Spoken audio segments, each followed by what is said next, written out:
आज की क्लास में हम लोग पढ़ेंगे चैप्टर नंबर 18 चाल तथा समय के बारे में। सबसे पहले डियर स्टूडेंट इस चैप्टर के बेसिक कॉन्सेप्ट को समझेंगे, उसके बाद से क्वेश्चन को सॉल्व करेंगे। डियर स्टूडेंट चाल तथा समय एक ऐसा चैप्टर है जिससे आपके पॉलिटेक्निक एंट्रेंस एग्जाम में प्रत्येक वर्ष 3 से 4 क्वेश्चन पूछा जाता है। तो यह चैप्टर आपके पॉलिटेक्निक एंट्रेंस एग्जाम के पॉइंट ऑफ व्यू से अति महत्वपूर्ण चैप्टर है। तो सबसे पहले डियर स्टूडेंट इस चैप्टर के बेसिक कॉन्सेप्ट को अच्छी तरीके से समझते हैं, उसके बाद से क्वेश्चन को सॉल्व करेंगे। डियर स्टूडेंट इस चैप्टर का बेसिक कॉन्सेप्ट ही सब कुछ है। आप अच्छी तरीके से बेसिक कॉन्सेप्ट को समझिएगा, उसके बाद से इस चैप्टर का कोई सा भी क्वेश्चन आप सॉल्व कर लीजिए, मैक्सिमम 5 से 10 सेकंड के अंदर 100% एक्यूरेसी के साथ आप सॉल्व कर पाएंगे। तो ध्यान से समझिएगा प्रत्येक बेसिक कॉन्सेप्ट को। चाल तथा समय का जो सबसे बड़ा फार्मूला आपका होता है डियर स्टूडेंट, वो आपका होता है चाल बराबर आपका होता है दूरी बटे का समय के रूप। ये सबसे पहला फार्मूला और ये आपका बेसिक फार्मूला है। चाल बराबर आपका होता है दूरी बटा समय। इस फार्मूला से दो फार्मूला और आपका बनता है। एक का आपका बनेगा दूरी बराबर हम क्या लिख सकते हैं, इस फार्मूले के माध्यम से दूरी बराबर हम लिख सकते हैं चाल गुणे समय के रूप। वहीं पर डियर स्टूडेंट फार्मूला नंबर 1 से यदि आपसे पूछा जाए समय बराबर क्या होगा, तो समय बराबर आपको मिल जाएगा दूरी बटे का चाल के रूप। यानी समय बराबर हम लिख सकते हैं दूरी बटे का चाल। तो इस तरीके से चाल बराबर दूरी बटा समय से आपने दो फार्मूला और देखा। दूरी बराबर आपका होता है चाल गुणे समय और समय बराबर आपका होता है दूरी बटे चाल। वहीं पर डियर स्टूडेंट जो दूसरा बेसिक कांसेप्ट है, यदि आपको चाल दे रखा हो किलोमीटर प्रति घंटा, यदि आपको चाल दे रखा हो किलोमीटर प्रति घंटा में, इसको आपको चेंज करना हो मीटर प्रति सेकंड में, तो आपको करना क्या होगा, आपको करना क्या होगा 5/18 से गुणा करना होगा। यानी कि यदि आपको किलोमीटर प्रति घंटा से मीटर प्रति सेकंड में चेंज करना है, तो आपको 5/18 से गुणा करना पड़ेगा। और डियर स्टूडेंट इसी का जस्ट अपोजिट यदि आपको मीटर प्रति सेकंड को किलोमीटर प्रति घंटा में चेंज करना होगा, तो आपको गुणा करना पड़ेगा 18/5। तो इस बात को आप ध्यान में रखिएगा, किलोमीटर प्रति घंटा को मीटर प्रति सेकंड में चेंज करने के लिए 5/18 से गुणा और मीटर प्रति सेकंड को किलोमीटर प्रति घंटा में चेंज करने के लिए 18/5 से गुणा करते हैं।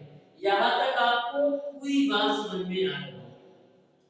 यदि डियर स्टूडेंट दो समान दूरियां हो और चाल डिफरेंट हो, तो वहां पर आपका औसत चाल निकालने का जो फार्मूला होता है वो आपका होता है 2xy बटे का x धन y किलोमीटर प्रति आवर। यह फार्मूला कब अप्लाई होता है, जब दूरी समान हो लेकिन चाल आपका अलग अलग हो। दूरी समान हो और चाल आपका अलग अलग हो, तो वहां पर जो आपका सापेक्ष चाल का फार्मूला है वो आपका 2xy बटे का x धन y किलोमीटर प्रति घंटा होता है। नेक्स्ट आपका कांसेप्ट है डियर स्टूडेंट, यदि आपकी दो ट्रेनें या आपकी दो गाड़ियां हैं जो एक दूसरे के विपरीत दिशा में चल रही है, मान लिया मेरी पहली गाड़ी आपकी ए है और दूसरी गाड़ी आपकी बी है, तो जब दोनों गाड़ियां एक दूसरे के विपरीत दिशा में चल रही हो, तो ऐसे कंडीशन में जो आपका सापेक्ष चाल होता है वो आपका दोनों की चालों के योग के बराबर होता है। तो पहली चाल ये है, इसकी चाल मैं मान लेता हूं x किलोमीटर प्रति घंटा है, और दूसरी गाड़ी आपकी भी है, इसकी चाल मैं मान लेता हूं y किलोमीटर प्रति घंटा है। तो ध्यान में रखिएगा, जब दो गाड़ियां एक दूसरे के विपरीत दिशा में चल रही हो, तो वहां पर जो आपका सापेक्ष चाल होता है वो आपका दोनों के चालों के योग के बराबर होता है। ये आपका सापेक्ष चाल x + y किलोमीटर मीटर प्रति आवर हो जाएगा। वहीं पर डियर स्टूडेंट, यदि आपकी दो गाड़ियां एक दूसरे के समांतर दिशा में चल रही हो, यानी कि आपकी पहली भी गाड़ी उसी दिशा में जा रही है जिस दिशा में आपकी दूसरी गाड़ी जा रही है, ऐसे कंडीशन में आपका जो सापेक्ष चाल होता है वह दोनों के चालों के अंतर के बराबर होता है। तो ध्यान में रखिएगा, जब दोनों गाड़ियां एक दूसरे के समांतर दिशा में चल रही हो तो वहां पर आपका सापेक्ष चाल x माइनस y यानी कि दोनों को चालों के अंतर के बराबर होता है। तो इस बात को आप ध्यान में रखिएगा।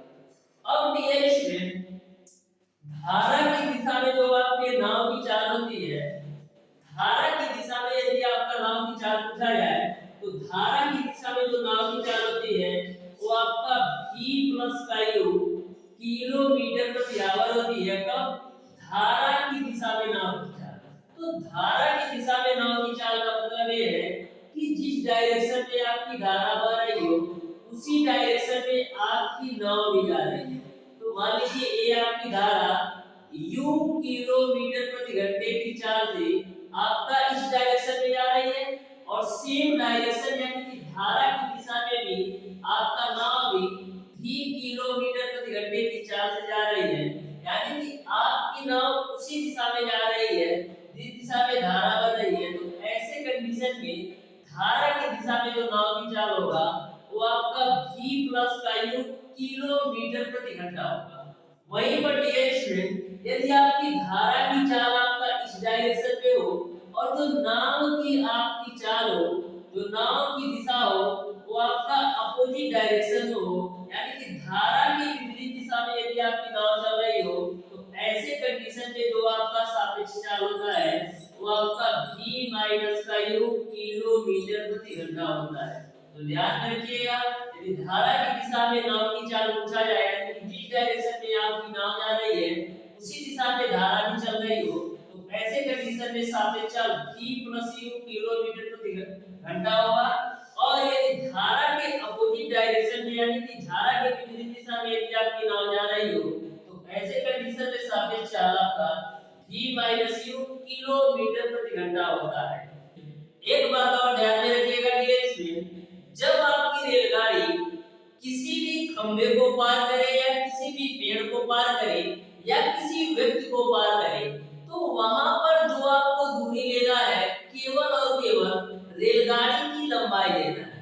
जब भी आपकी रेलगाड़ी किसी भी व्यक्ति को पार करे या किसी खंबे को पार करे या किसी पेड़ को पार करे तो ऐसे कंडीशन में आपको जो कुल दूरी लेना है वो आपको केवल और केवल रेलगाड़ी की लंबाई के बराबर लेना है।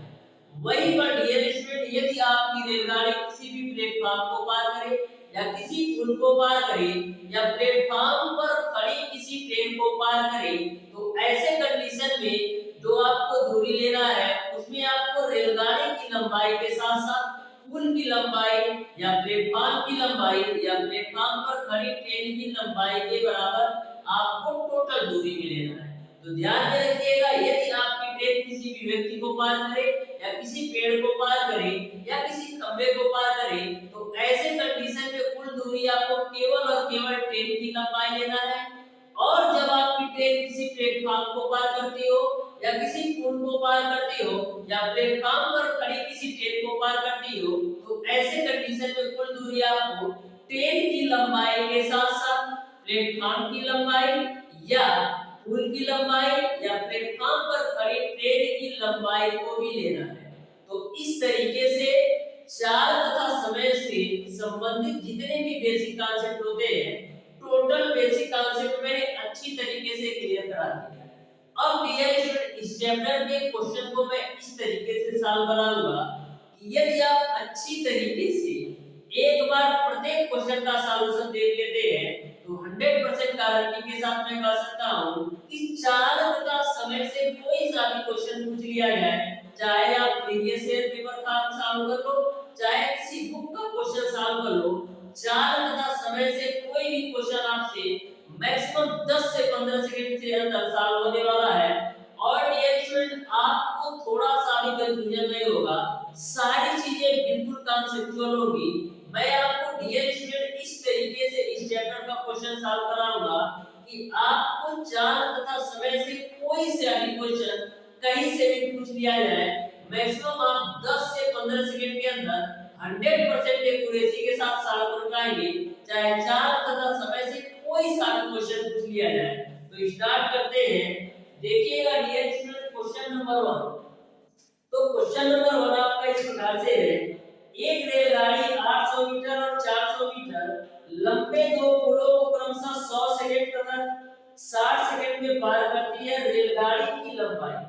तो ध्यान से क्वेश्चन नंबर 1 को पढ़िएगा।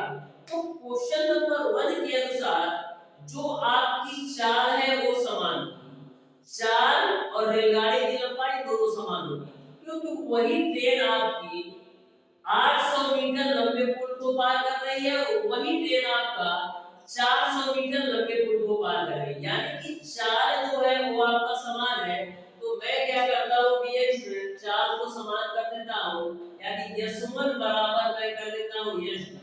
यशवन मैंने माना है कि जब आपकी रेलगाड़ी पहले पुल को पार कर रही हो, और यशु चाल मैंने माना है जब आपकी रेलगाड़ी दूसरे पुल को पार कर रही है। तो चाल बराबर आपका होता है दूरी बटा समय। तो दूरी में क्या आएगा, दूरी में आपका रेलगाड़ी की लंबाई के साथ साथ पुल की लंबाई आएगी। तो रेलगाड़ी की लंबाई मैंने मान लिया l है। अब पहले पुल की लंबाई आपका 800 मीटर है और समय कितना लेता है, समय आपका लेता है 100 सेकंड। अब बात करते हैं डियर स्टूडेंट, जब रेलगाड़ी आपको दूसरी पुल को पार कर रही है तो वहां पर चाल मैंने माना है यश। तो चाल बराबर आपका होगा दूरी बटे समय। तो दूरी में आपका ट्रेन की लंबाई के साथ साथ दूसरे पुल की लंबाई आएगी। तो ट्रेन की लंबाई तो यही रहेगा और दूसरे पुल की लंबाई आपका है 400 मीटर। तो दूसरे पुल को पार करने में 60 सेकंड लगता है, तो 60 मैंने कर दिया। आपको बताना है कि ट्रेन की लंबाई क्या होगी, यानी l की वैल्यू क्या होगी। तो देखो 0 से 0 काट दो, क्रॉस मल्टीप्लाई कर लो, तो 6 का गुणा होगा आपका m प्लस का 800 में, और 10 का गुणा होगा आपका l प्लस का 400। तो 6l हो जाएगा। 6 का गुणा 800 में करोगे तो मिलेगा आपको 4800 बराबर 10l प्लस का मिलेगा आपको 4000। तो यहाँ 10l में से 6l घटाओगे तो मिलेगा आपको 4l। 4800 में 4000 घटाओगे तो मिलेगा आपको 800।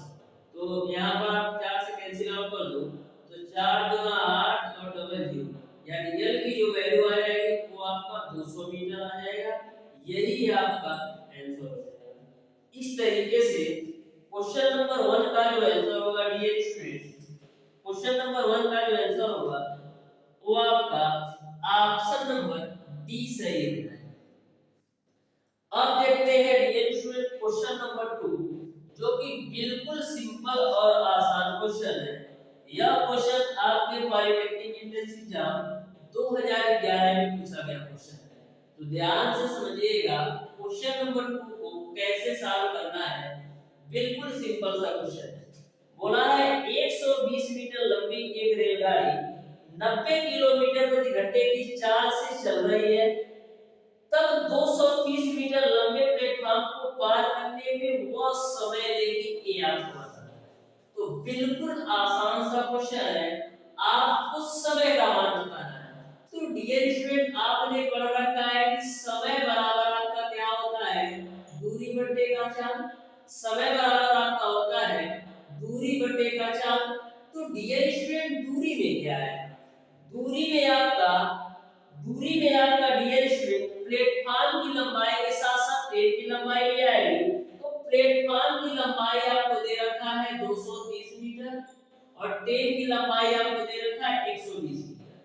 चाल आपको दे रखा है डियर स्टूडेंट, चाल आपको दे रखा है 90 किलोमीटर प्रति आवर।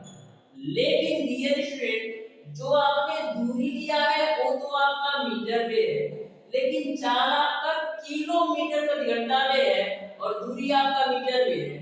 तो इस किलोमीटर प्रति घंटा को किसमें चेंज करना पड़ेगा, इस किलोमीटर प्रति घंटा को मेरे को मीटर प्रति सेकंड में चेंज करना पड़ेगा। तो किलोमीटर प्रति घंटा को मीटर प्रति सेकंड में चेंज करने के लिए क्या करेंगे, 5/18 से गुणा कर दो, तो यह भी मीटर में हो गया, यानी दूरी भी मीटर में हो गया और चाल भी आपका मीटर प्रति सेकंड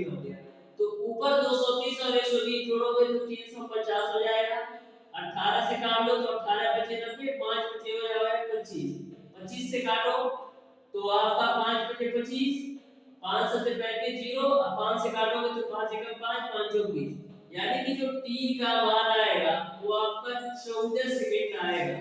इस तरीके से क्वेश्चन नंबर 2 का देखिए कौन सा ऑप्शन सही होगा। तो क्वेश्चन नंबर 2 का आपका ऑप्शन नंबर बी सही हो जाएगा।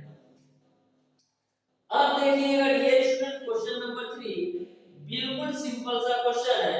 बोला है 50 किलोमीटर प्रति घंटे की चाल से चलती हुई 100 मीटर लंबी रेलगाड़ी एक खंबे को पार करेगी। 100 मीटर लंबी रेलगाड़ी एक खंबे को पार करेगी। क्वेश्चन नंबर 3 में भी आपको समय का मान बताना है। तो समय बराबर क्या होता है डियर स्टूडेंट, दूरी बटे का चाल। तो यहाँ पर दूरी में क्या है, दूरी में आपका केवल और केवल रेलगाड़ी की लंबाई है, क्योंकि डियर स्टूडेंट जो आपकी रेलगाड़ी है एक खंबे को पार कर रही है। तो मैंने आपको बताया था कि जब आपकी रेलगाड़ी किसी भी खंबे को पार कर रही हो या किसी भी व्यक्ति को पार कर रही हो या किसी पेड़ को पार कर रही हो, तो ऐसे कंडीशन में जो टोटल दूरी होगा वो आपका केवल और केवल 10 की लंबाई लेना है। तो 10 की लंबाई कितना दे रखा है, 10 की लंबाई आपको दे रखा है 100 मीटर और चाल आपको दे रखा है 50 किलोमीटर प्रति घंटा। अब डियर स्टूडेंट दूरी आपका मीटर में है और चाल आपका किलोमीटर प्रति घंटा में है, तो चाल को भी हम मीटर प्रति सेकंड में करेंगे। तो इस किलोमीटर प्रति घंटा को मीटर प्रति सेकंड में चेंज करने के लिए क्या करेंगे, 5/18 से आप गुणा करो, तो हो जाएगा आपका 100 बटेगा 50/5 करोगे तो 250 बटेगा आपका 18 हो जाएगा। 18 आपको ऊपर जाएगा तो हो जाएगा आपका 1800 बटेगा हो जाएगा आपका 250। 0 से 0 कैंसिल आउट कर दो, 5 से काट लो, 5 बचे 25 और उसके बाद से 5 या 15 5 36, अब 5 से काटो 36 को तो 5 से 35 5 गुना 10, यानी कि 7.2 सेकंड लगेगा। इस तरीके से क्वेश्चन नंबर 3 का देखिए कौन सा ऑप्शन सही होगा। तो क्वेश्चन नंबर 3 का डियर स्टूडेंट आपका ऑप्शन नंबर बी सही हो जाएगा। अब देखते हैं डियर स्टूडेंट क्वेश्चन नंबर 4। तो क्वेश्चन नंबर 4 भी आपका बिल्कुल सिंपल और आसान क्वेश्चन है, ध्यान से समझिएगा क्वेश्चन नंबर 4 को कैसे सॉल्व करना है। तो क्वेश्चन नंबर 4 आपका इस प्रकार से है, एक मोटर कार पूरब दिशा की ओर 75 किलोमीटर प्रति घंटे की चाल से और दूसरी मोटर कार भी उसी दिशा में 60 किलोमीटर प्रति घंटे की चाल से जा रही है। पहली की चाल दूसरी के सापेक्ष होगी। तो 1 सेकंड का क्वेश्चन है, बोला है एक मोटर कार पूरब की ओर 75 किलोमीटर प्रति घंटे की चाल से और दूसरी मोटर कार उसी दिशा में, यानी जिस डायरेक्शन में आपका 75 किलोमीटर प्रति घंटे चाल वाली गाड़ी जा रही है उसी डायरेक्शन में आपका 60 किलोमीटर प्रति घंटे की चाल से दूसरी गाड़ी जाती है। तो आपको सापेक्ष चाल बताना है। तो मैंने आपको बताया था कि जब दोनों गाड़ियां सेम डायरेक्शन में जाती हो तो ऐसे कंडीशन में जो आपका सापेक्ष चाल होता है वह दोनों के चालों के अंतर के बराबर होगा।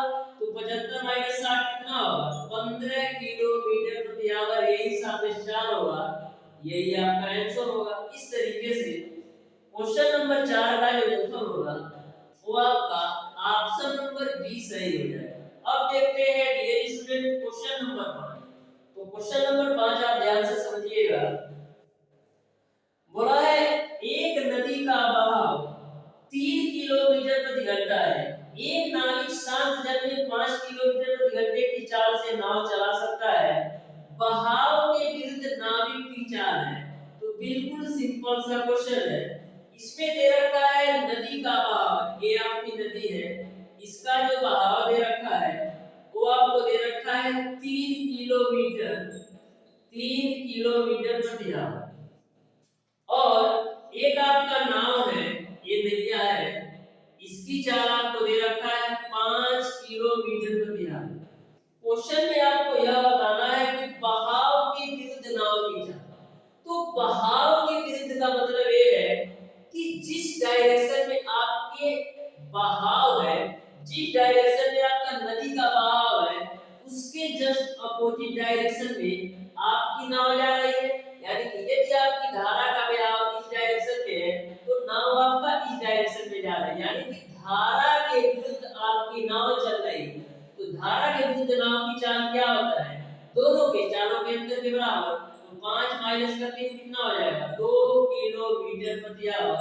इस तरीके से धारा के विरुद्ध नाव की चाल या बहाव के विरुद्ध नाविक की चाल आपका 2 किलोमीटर प्रति घंटा होगा, यानी कि क्वेश्चन नंबर 5 का ऑप्शन नंबर डी सही हो जाएगा।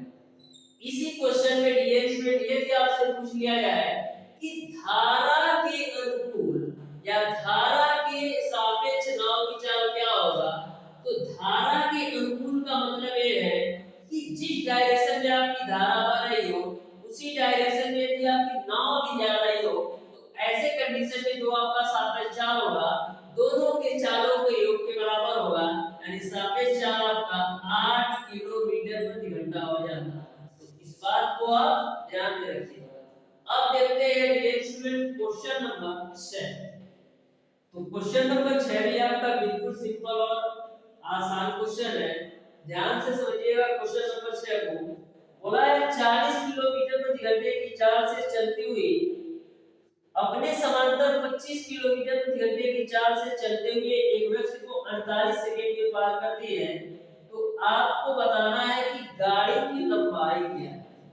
तो ध्यान से समझिएगा, गाड़ी की लंबाई क्या है ये आपको बताना है। तो यहाँ पर दे रखा है 40 किलोमीटर प्रति घंटे की चाल से चलती रेलगाड़ी अपने समांतर, यानी कि जिस डायरेक्शन में आपकी रेलगाड़ी जा रही है उसी डायरेक्शन में एक व्यक्ति जा रहा है।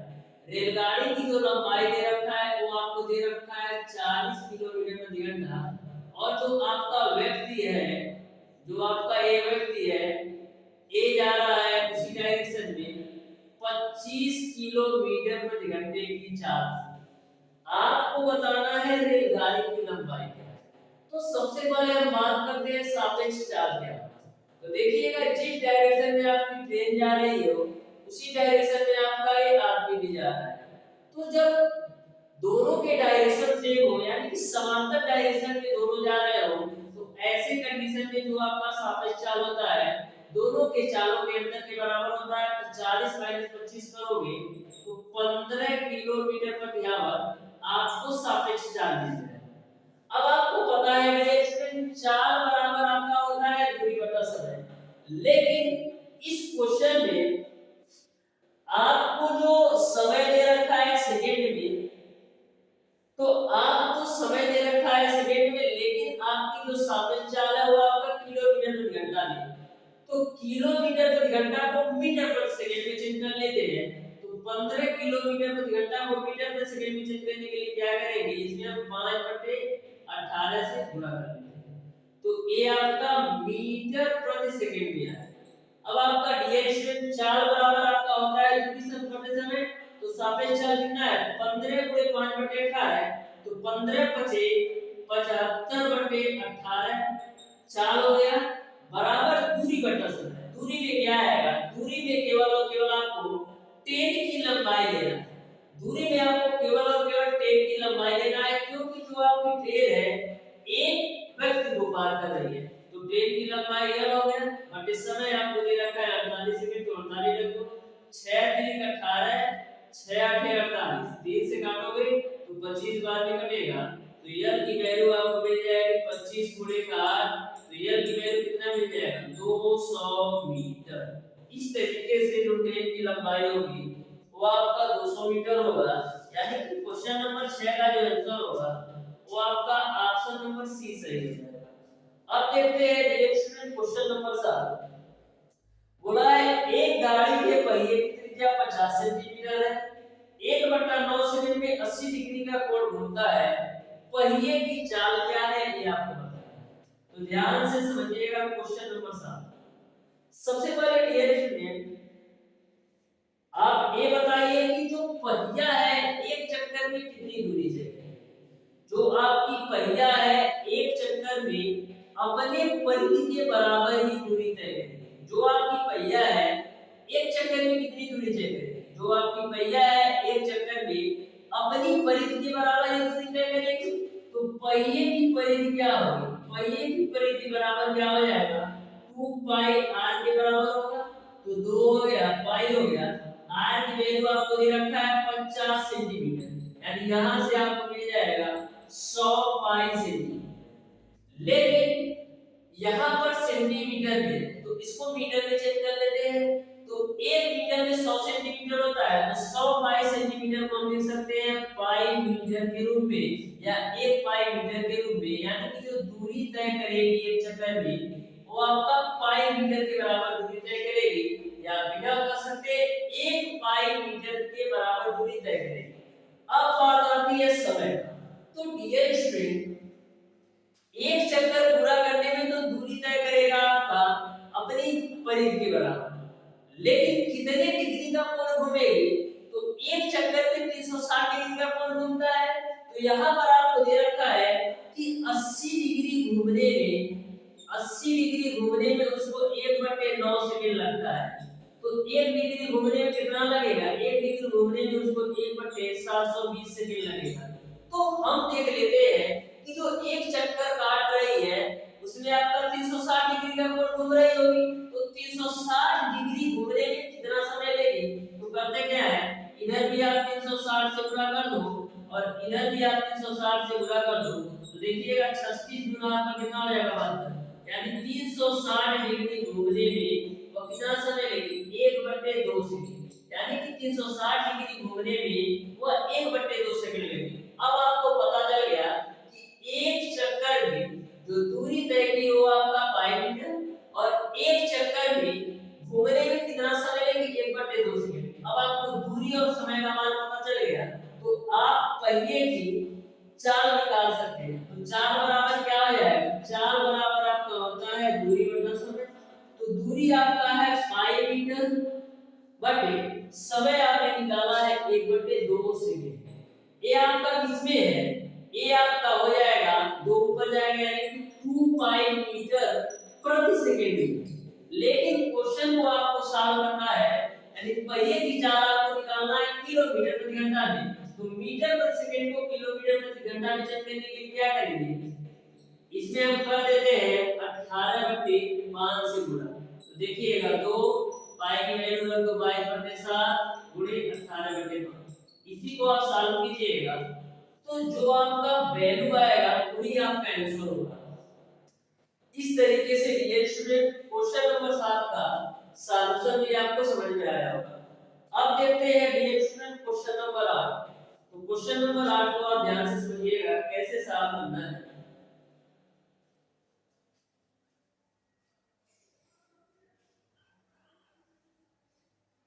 तो क्वेश्चन नंबर 8 आपका इस प्रकार से है, एक व्यक्ति एक समान गति से तैरते हुए धारा की दिशा में 5 घंटे में 20 किलोमीटर तथा उतने ही समय में धारा के विपरीत दिशा में 10 किलोमीटर तैर पाता है, तो धारा के बहाव की चाल क्या है ये आपको बताना है।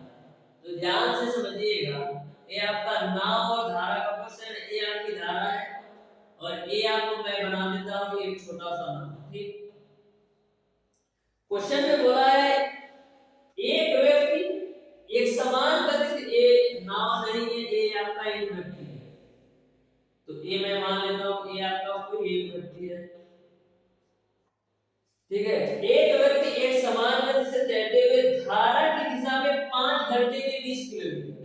तो धारा की दिशा का सेंस ये है कि जी डायरेक्शन में आपकी धारा जा रही है उसी डायरेक्शन में ये आदमी भी जा रहा है। तो धारा की दिशा में नाव की चाल आपने देखा है v प्लस का u किलोमीटर प्रति घंटा होता है।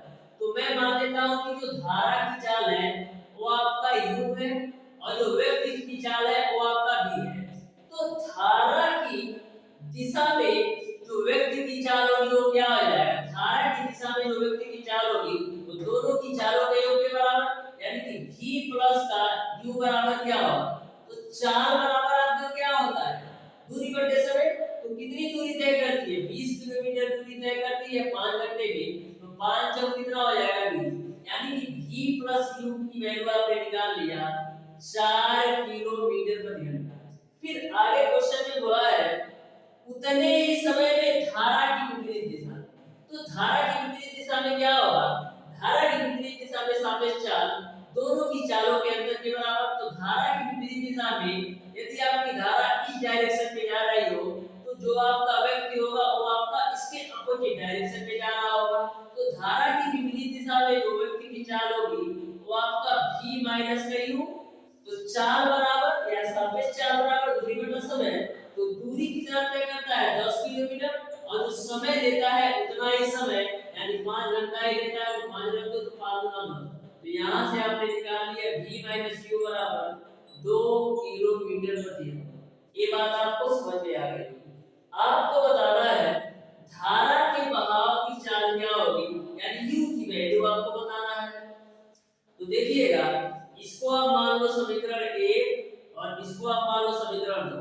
तो लिखेंगे समीकरण 1 + 2 से। तो समीकरण 1 और 2 को जोड़ो। 1 आपका है v + u बराबर 4, 2 आपका है v - u बराबर 2। तो ये कैंसिल आउट होगा तो 2v बराबर आपको मिलेगा 6। तो v बराबर आपको मिल जाएगा 3 किलोमीटर प्रति घंटा। इस v का मान समीकरण 1 या समीकरण 2 में रखो। तो v का मान समीकरण 1 या 2 में रखोगे तो u की वैल्यू आपको मिल जाएगी 1 किलोमीटर प्रति घंटा। इस तरीके से आपका जो धारा के बहाव की चाल 1 किलोमीटर प्रति आवर होगी। यानी कि क्वेश्चन नंबर 8 का जो आंसर होगा वो आपका ऑप्शन नंबर सी सही हो जाएगा। अब देखते हैं डियर स्टूडेंट क्वेश्चन नंबर 9। तो क्वेश्चन नंबर 9 भी आपका बिल्कुल सिंपल और आसान क्वेश्चन है। तो ध्यान से समझिएगा क्वेश्चन नंबर 9 को कैसे सॉल्व करना है। तो क्वेश्चन नंबर 9 आपका इस प्रकार से है। बोला है 127 मीटर तथा 98 मीटर लंबी दो रेलगाड़ियां विपरीत दिशाओं में 35 किलोमीटर प्रति घंटा तथा 55 किलोमीटर प्रति घंटे की चाल से जा रही हो। मिलने के कितने समय बाद वे एक दूसरे को पार करेंगे ये आपको बताना है। तो बिल्कुल सिंपल सा क्वेश्चन है, आप ध्यान से समझिएगा। बोला है 127 मीटर और 98 मीटर। एक रेलगाड़ी जिसकी लंबाई आपको दे रखा है 127 मीटर और दूसरी रेलगाड़ी है जिसकी लंबाई आपको दे रखा है 98 मीटर। विपरीत दिशाओं में 35 किलोमीटर प्रति आवर और 55 यानी इसकी जो चाल है वो आपका 35 किलोमीटर प्रति आवर है और इसकी जो चाल है वो आपका 55 किलोमीटर प्रति आवर है। मिलने के कितने समय बाद एक दूसरे को पार करेंगे। तो सबसे पहले बात करते हैं सापेक्ष चाल क्या होगा। तो एक दूसरे के विपरीत दिशा में जा रहे हैं तो सापेक्ष चाल क्या होगा, दोनों की चालों के योग के बराबर यानी कि 35 प्लस का 55 हो जाएगा। तो जोड़ोगे तो 90 किलोमीटर प्रति आवर आपका हो जाएगा सापेक्ष चाल। जो सापेक्ष चाल होगा वो आपका 90 किलोमीटर प्रति आवर। और डियर स्टूडेंट इसमें जो दूरी दे रखा है दोनों रेलवे का मीटर में और आपने चाल निकाला है किलोमीटर प्रति आवर। तो किलोमीटर प्रति आवर को भी मीटर पर सेकंड में चेंज कर लेते हैं। तो मीटर पर सेकंड में चेंज करने के लिए 5/18 से गुणा कर दो। 18 × 90 यानी क्या मिलेगा 5 × 25 मीटर प्रति सेकंड। यानी आपने सापेक्ष चाल निकाल लिया 25 मीटर प्रति सेकंड। आपको समय का मान बताना है। तो समय बराबर क्या होता है दूरी बटे चाल। अब दूरी में क्या है, दूरी में आपका दोनों ट्रेनों के लंबाइयों का योग के बराबर आएगा क्योंकि दोनों ट्रेनें एक दूसरे के विपरीत दिशा में जा रही है। तो दोनों ट्रेनों की लंबाई का योग क्या आएगा, एक की लंबाई है 127, दूसरी की लंबाई है आपका 98 बटेगा 4 कितना निकाला है आपने 25 तो 25 कर लो। तो 127 98 जोड़ो 8 7 15 को 5 9 × 11 12 को 2 और 1 1 2 बटेगा 25। तो काटोगे तो 9 बार में पूरा पूरा कैंसिल होगा यानी t की जो वैल्यू आएगी वो आपका 9 सेकंड होगा। इस तरीके से क्वेश्चन नंबर 9 का जो आंसर होगा वो आपका ऑप्शन नंबर सी सही है।